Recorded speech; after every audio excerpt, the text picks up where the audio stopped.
আপনি কি জানেন যে দেবীকে আমরা রক্তপিপাসু বলে ভয় পাই সেই কালী আসলে রক্ত নন, অন্যায় ধ্বংস করেন? হ্যাঁ, ঠিক শুনছেন। কালীকে কালো ভয়ঙ্কর রক্ত রূপে ভেজা জীব বের করে রূপে দেখা যায়।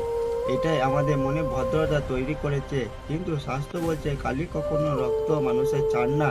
তিনি চান শুধু অহংকার, পাপ আর অন্যাচারের ধ্বংস।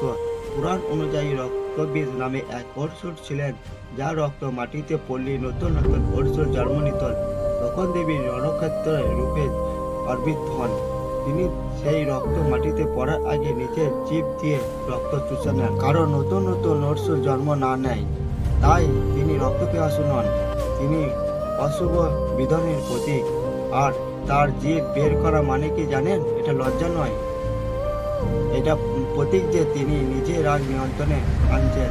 আর গলায় যে নীলকণ্ঠ আর হাতে মুন্ডু, সেগুলি মানুষের নন, সেগুলি মানুষ, অহংকার, লোভ আর মিথ্যার প্রতীক। কালী ভয়ঙ্কর নন, কালী হলেন অন্যায়ের বিরুদ্ধে সে শক্তি। এটাই প্রশ্ন হওয়া উচিত, কালী কি রক্তপিপাসু, নাকি তিনি আমাদের ভেতরে অশুভ ধ্বংসকারী দেবী?